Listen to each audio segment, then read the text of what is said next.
Les premières neiges de novembre tombaient doucement sur les Alpes françaises lorsque Marie Duchamp entreprit son ascension vers le château maudit. Historienne de formation, elle avait passé les 15 dernières années à étudier les légendes alpines, mais celle du château de Valcroix l'obsédait depuis son enfance. Le sentier serpentait à travers les forêts de mélèzes et d'épicéas, leurs branches chargées de neige créant une cathédrale naturelle où chaque pas résonnait dans le silence hivernal. Marie ajusta son sac à dos et poursuivit sa montée, ses bottes crissant sur la neige fraîche. Au loin, perché sur un éperon rocheux qui semblait défier les lois de la gravité, se dressait la silhouette sombre du château. Les habitants de Saint-Étienne-de-Valmont, le village au pied de la montagne, ne parlaient du château qu'à voix basse. Certains détournaient même le regard quand on le mentionnait. « Ne montez pas là-haut, mademoiselle », lui avait dit le vieil Antoine, le dernier berger du village, la veille au soir. Le château garde ses secrets depuis 3 siècles. Ceux qui ont essayé de les percer n'en sont jamais revenus les mêmes. Mais Marie n'était pas superstitieuse. Elle était une femme de science, de faits documentés. Et les faits, justement, étaient fascinants. En 1724, par une nuit d'hiver semblable à celle qui s'annonçait, la famille de Valcroix avait disparu. Tous. Le baron Édouard de Valcroix, son épouse Isabelle, leurs 3 enfants, et même leurs domestiques. 23 personnes volatilisées, sans laisser de traces. Les autorités de l'époque avaient mené une enquête approfondie. On avait retrouvé le château intact, les repas sur les tables, les feux encore chauds dans les cheminées, les lits défaits, comme si leurs occupants venaient de se lever. Pas une âme qui vive, pas un corps, pas un indice. Au fil des décennies, les légendes s'étaient multipliées. Certains parlaient d'une malédiction ancestrale, d'autres d'un pacte avec le diable. Les plus romantiques évoquaient un enlèvement par des bandits, bien que jamais aucune demande de rançon ne fut reçue. Le château avait été scellé, puis abandonné, et la nature avait lentement repris ses droits. Marie atteignit enfin le plateau rocheux après 3 heures de marche. Le château se dressait devant elle, majestueux malgré sa décrépitude. Ses tours élancées pointaient vers le ciel gris comme des doigts accusateurs. Les murailles de pierre grise, couvertes de lierre givré, témoignaient de siècles de résistance aux éléments. Des corbeaux tournoyaient au-dessus des créneaux, leur croassement lugubre résonnant dans l'air glacial. Elle franchit le portail principal, dont les lourdes portes de chêne pendaient de leurs gonds rouillés. La cour intérieure était envahie par la neige et les herbes folles. Une fontaine ornementale, gelée depuis longtemps, trônait au centre, sa statue d'ange protecteur encore reconnaissable malgré l'érosion. Marie sortit sa caméra et commença à documenter les lieux. Chaque pierre, chaque détail architectural pouvait révéler un indice. Elle photographia les armoiries des Valcroix gravées au-dessus de l'entrée du donjon. Un loup argenté sur fond d'azur, entouré de 3 étoiles dorées. La devise familiale, à peine lisible, proclamait « Gardien des hauteurs, protecteur des vallées ». L'intérieur du château était dans un état de conservation surprenant. Le froid des Alpes et l'isolement du lieu avaient ralenti la détérioration. Dans la grande salle, des tapisseries décolorées représentaient des scènes de chasse et de banquets médiévaux. Un immense lustre en fer forgé pendait du plafond voûté, ses chandelles depuis longtemps consumées. Marie traversa la salle et emprunta un escalier en colimaçon qui menait aux appartements privés. Ses pas soulevaient la poussière accumulée pendant 3 siècles, créant des volutes fantomatiques dans le faisceau de sa lampe torche. L'atmosphère était étrange, presque oppressante, mais Marie l'attribuait simplement au poids de l'histoire et au silence absolu qui régnait ici. Au 2e étage, elle découvrit une enfilade de chambres. Les meubles étaient encore en place, recouverts de draps poussiéreux. Dans ce qui devait être la chambre des enfants, des jouets en bois gisaient sur le sol, des soldats, un cheval à basculant, une poupée de chiffon. Marie sentit un pincement au cœur en imaginant les rires qui auraient dû résonner ici autrefois. C'est dans le cabinet de travail du baron qu'elle fit sa première découverte importante. Le cabinet était lambrissé de bois sombre et de lourdes bibliothèques couvraient 3 des 4 murs. Un bureau massif en noyer faisait face à une fenêtre qui offrait une vue spectaculaire sur les vallées alentours. Des cartes anciennes des Alpes étaient encore épinglées au mur, annotées de la main du baron.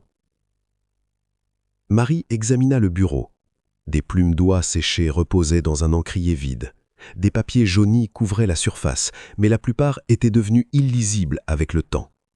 Elle ouvrit délicatement les tiroirs, craignant que le bois ancien ne s'effrite sous ses doigts. Dans le tiroir du fond, dissimulé sous de vieux parchemins légaux, elle découvrit un journal intime relié de cuir bordeaux. Son cœur s'accéléra. Les initiales EV étaient gravées sur la couverture en lettres dorées encore brillantes. Édouard de Valcroix. Avec des mains tremblantes, Marie ouvrit le journal. L'écriture était élégante, ferme, celle d'un homme éduqué. Elle s'installa dans le fauteuil derrière le bureau, alluma sa lampe frontale plus puissamment et commença à lire. 15 août 1720. Aujourd'hui marque le début d'une nouvelle ère pour notre famille. J'ai hérité du titre et des terres de mon père, et avec elle, d'une responsabilité qui pèse sur mes épaules comme les montagnes qui nous entourent. Les vallées sont belles, mais nos gens souffrent.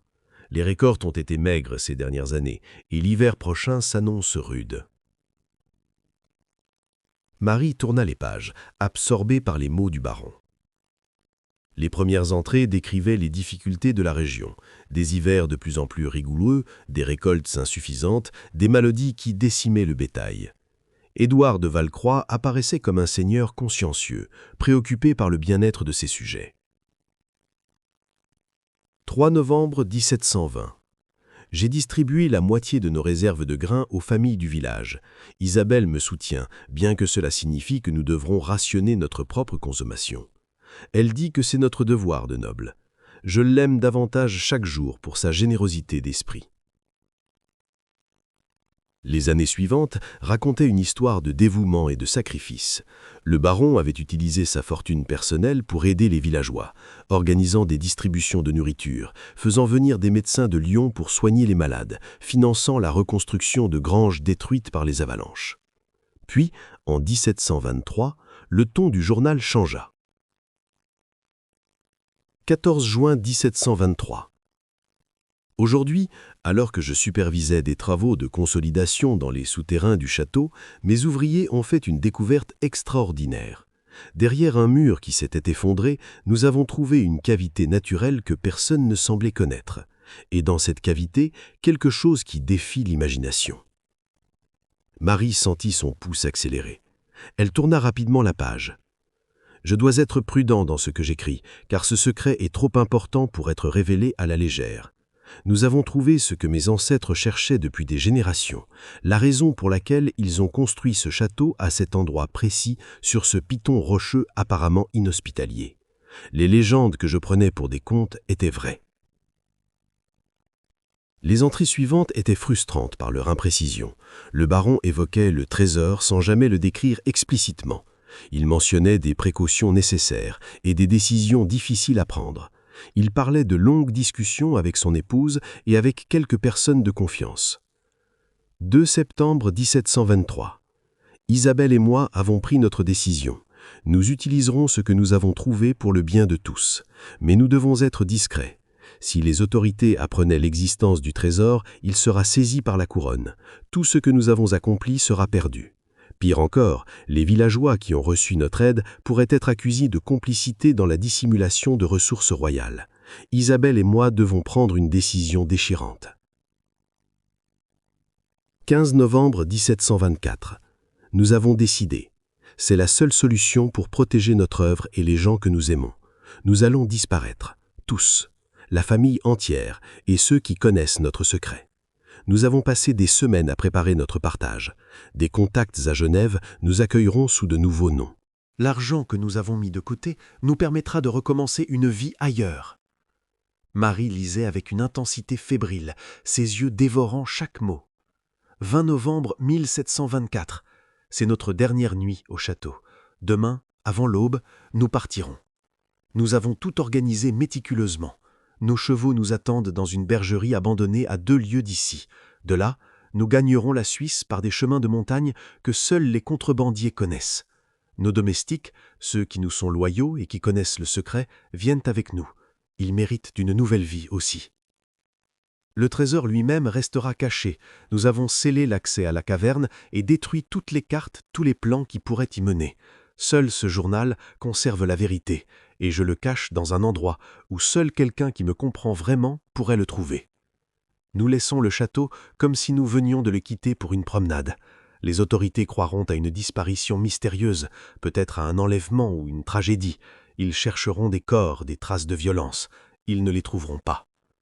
Avec le temps, notre histoire deviendra une légende, un mystère alpin de plus. Mais voici la vérité. Nous ne fuyons pas par lâcheté. Nous disparaissons par amour. L'amour de notre terre et de notre peuple. Si nous restons, le trésor sera découvert et confisqué. Si nous disparaissons, les autorités finiront par abandonner leurs recherches. Le château sera scellé, oublié. Et les améliorations que nous avons financées, les greniers, les moulins, les écoles, les routes, resteront. Notre région prospérera grâce à ces fondations que nous avons posées. Nous avons mis en place des mécanismes pour que l'argent continue de circuler même après notre départ. Des trustees à Lyon et à Genève, qui ne se connaissent pas entre eux, continueront de financer des projets dans la région pendant des décennies.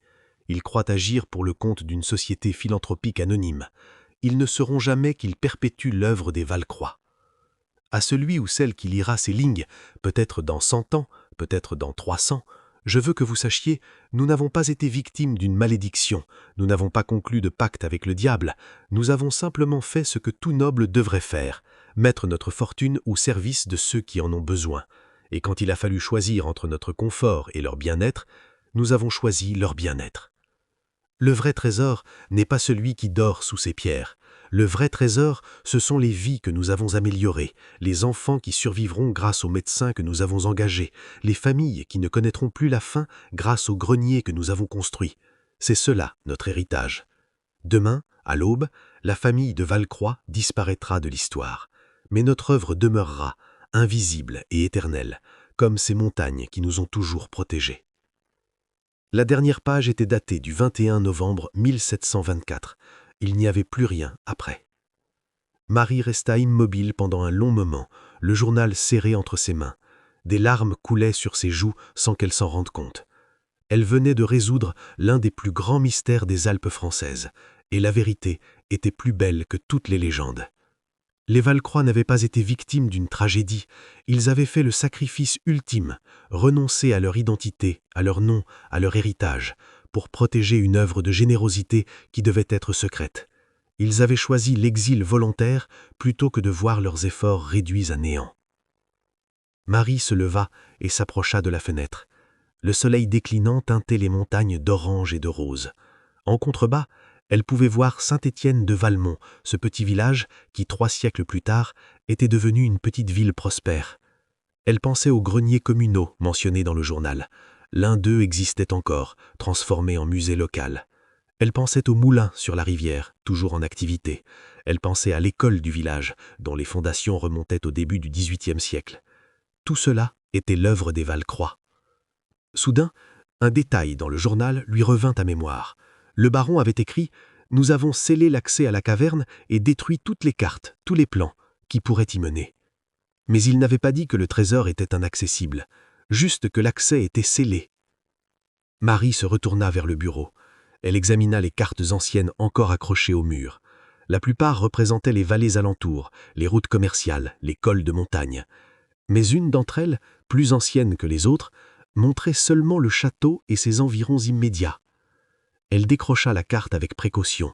Au dos, tracée d'une encre différente, plus récente, se trouvait une annotation que l'on avait tenté d'effacer, mais qui restait partiellement lisible.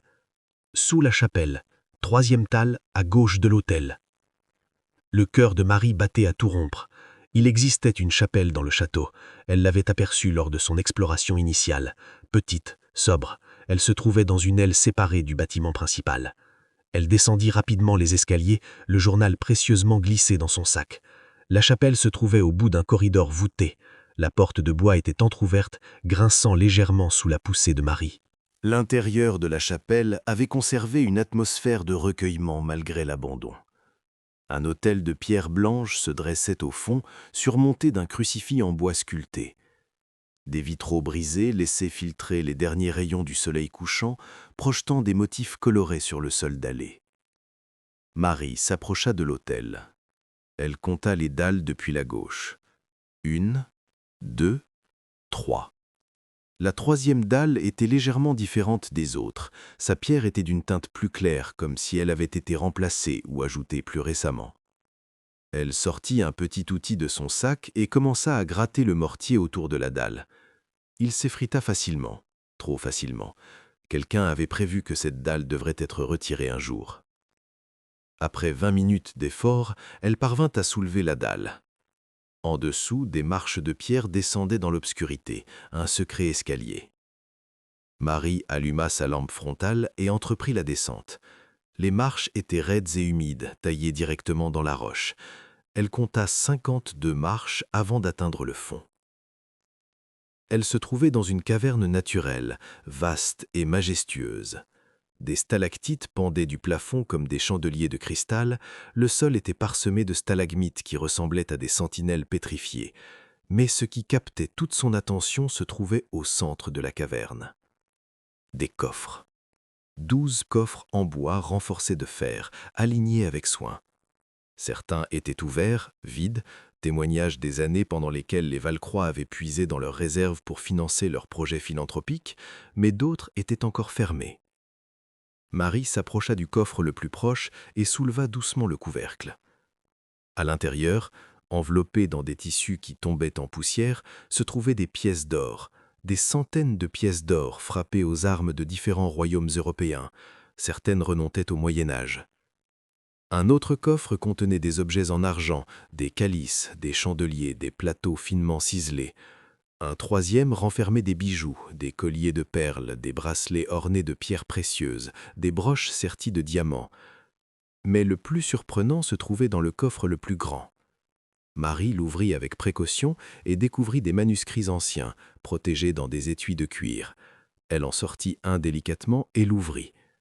C'était un codex enluminé, probablement datant du XIIe siècle, représentant des scènes bibliques avec une maîtrise artistique extraordinaire. Les autres manuscrits étaient tout aussi précieux, des textes philosophiques grecs, des traités scientifiques arabes, des poèmes persans. Une bibliothèque de savoir ancien aussi précieuse, sinon plus que l'or et les bijoux. Marie comprit alors. Les Valcroix n'avaient pas simplement trouvé un trésor, ils avaient découvert le fruit de générations de collectionneurs, peut-être les ancêtres qui avaient construit le château à cet endroit précis. Une fortune accumulée non par cupidité, mais par amour de la connaissance et de la beauté. Et ils avaient choisi de transformer cette fortune en espoir pour leur peuple. Sur l'un des coffres vides, Marie remarqua une plaque de bronze gravée. Elle s'approcha pour la lire. « Que celui qui trouve ce lieu sache ceci. La vraie richesse ne réside pas dans l'or ou les pierres précieuses, mais dans les vies que l'on peut améliorer. Si tu as besoin de ce trésor pour nourrir les affamés, soigner les malades, éduquer les ignorants, alors prends-le et utilise-le avec sagesse. Mais si tu viens par cupidité, sache que ces richesses ne t'apporteront que le malheur. Le vrai pouvoir de ce trésor est dans l'usage que l'on en fait, non dans sa possession. Famille de Valcroix, gardien des hauteurs, protecteur des vallées. » Marie referma doucement les coffres. Elle savait exactement ce qu'elle devait faire. Les jours suivants furent un tourbillon d'activités. Marie contacta discrètement les autorités locales et les représentants du patrimoine historique. Elle présenta le journal du baron comme une découverte majeure pour l'histoire régionale, sans mentionner immédiatement le trésor. Elle organisa ensuite une conférence de presse dans le village, invitant les historiens, les médias locaux et surtout les habitants de la région. Dans la salle communale de Saint-Étienne de Valmont, cette même salle dont la construction avait été financée secrètement par les Valcroix, Marie raconta l'histoire de la famille disparue. Elle lut des extraits du journal, expliqua comment les nobles avaient sacrifié leur identité pour protéger leur œuvre philanthropique. Elle montra des documents prouvant que les infrastructures qui avaient permis à la région de prospérer avaient bien été financées par les Valcroix. Les villageois écoutaient, fascinés. Beaucoup avaient des larmes aux yeux en réalisant que leur prospérité actuelle devait tant à cette famille disparue depuis 3 siècles. Puis Marie annonça la découverte du trésor. Elle proposa que celui-ci soit utilisé selon les vœux des Valcroix, pour le bien de la région. Une fondation serait créée, financée par la vente de certaines pièces au patrimoine national et international. Le reste serait exposé dans un musée construit au château restauré, transformant le lieu maudit en symbole d'espoir. Les bénéfices serviraient à financer des bourses d'études pour les jeunes de la région, à soutenir les familles dans le besoin, à préserver le patrimoine alpin, à développer des projets écologiques dans les montagnes. La proposition fut accueillie avec enthousiasme. Le conseil municipal vota unanimement pour la création de la Fondation Valcroix pour les Alpes. Les travaux de restauration du château commencèrent au printemps suivant. Marie passa les années suivantes à superviser le projet. Le château fut transformé avec respect pour son histoire. Les appartements privés furent conservés tels quels, permettant aux visiteurs de ressentir l'atmosphère de l'époque. La caverne au trésor devint le clou de l'exposition, avec des reconstitutions montrant comment les Valcroix avaient utilisé ces richesses. Le journal d'Édouard de Valcroix fut exposé dans une vitrine climatisée, ouvert à la dernière page, celle où il expliquait son sacrifice. C'était devenu le symbole de tout ce que le château représentait, le courage de renoncer à tout pour un bien supérieur. Mais la découverte la plus émouvante vint 3 ans plus tard. Un historien suisse, intrigué par l'histoire des Valcroix, entreprit des recherches dans les archives de Genève. Il découvrit la trace d'une famille française arrivée en Suisse en 1725, sous le nom de Dumont. Le chef de famille était décrit comme un négociant prospère. Il s'était installé dans un village près du lac Léman.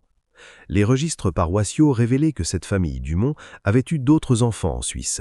Leurs descendants vivaient encore dans la région. L'historien réussit à localiser certains d'entre eux et, après des tests généalogiques, confirma qu'ils étaient bien les descendants des Valcroix. Marie organisa une rencontre au château. C'était une journée de juin, ensoleillée et douce, les Alpes resplendissant dans toute leur majesté. Une douzaine de descendants suisses firent le voyage. Ils découvraient pour la première fois le château de leurs ancêtres, l'histoire héroïque de leur famille. L'arrière-petite-fille d'Édouard et Isabelle, une femme élégante d'une 60aine d'années nommée Claire Dumont, se tenait dans le cabinet de travail du baron, les yeux remplis de larmes. « Ils ont renoncé à tout, » dit-elle doucement. « À leur nom, à leur titre, à leur terre. Tout cela pour que d'autres puissent vivre mieux. Je suis si fière de porter leur sang. » Elle posa sa main sur le bureau où son ancêtre avait écrit son journal. Il avait raison, vous savez. Le vrai trésor n'était pas l'or dans la caverne, c'était l'amour qui les a poussés à agir ainsi. Ce soir-là, une cérémonie spéciale eut lieu dans la chapelle restaurée du château. Les descendants des Valcroix, les habitants de la région, les autorités locales, tous se rassemblèrent pour honorer la mémoire de la famille disparue. Marie prit la parole. « Il y a 300 ans, dans ce château, une famille a fait un choix extraordinaire. Ils ont choisi le bien commun plutôt que leur propre gloire. Ils ont choisi de disparaître pour que leur œuvre perdure. Aujourd'hui, nous révélons leur secret au monde, non pas pour trahir leur mémoire, mais pour honorer leur exemple. Les Valcroix nous ont appris qu'un noble n'est pas défini par son titre, mais par ses actes, qu'une famille n'est pas définie par son nom, mais par son héritage, et que le vrai courage n'est pas de combattre, mais de sacrifier. Ce château n'est plus un lieu maudit, c'est un lieu de mémoire et d'inspiration. Chaque personne qui franchira ses portes apprendra que l'histoire la plus extraordinaire n'est pas toujours celle qui fait le plus de bruit, mais celle qui change silencieusement le monde. Une plaque fut inaugurée dans la cour du château, gravée dans le même marbre alpin que les Valcroix utilisaient autrefois. En mémoire de la famille de Valcroix, Édouard, Isabelle et leurs enfants, qui ont disparu le 21 novembre 1724, non pas victimes d'une malédiction, mais héros d'un sacrifice. Gardiens des hauteurs, protecteurs des vallées. Leur œuvre demeure éternelle. Les années passèrent. Le château de Valcroix devint l'un des sites les plus visités des Alpes françaises, non pas pour ses richesses, mais pour son histoire. Les gens venaient du monde entier pour entendre le récit de cette famille qui avait tout abandonné par amour. La Fondation Valcroix prospéra. Des centaines de jeunes reçurent des bourses pour poursuivre leurs études. Des familles en difficulté trouvèrent du soutien dans les moments difficiles. Des projets de conservation protégèrent les vallées alpines pour les générations futures.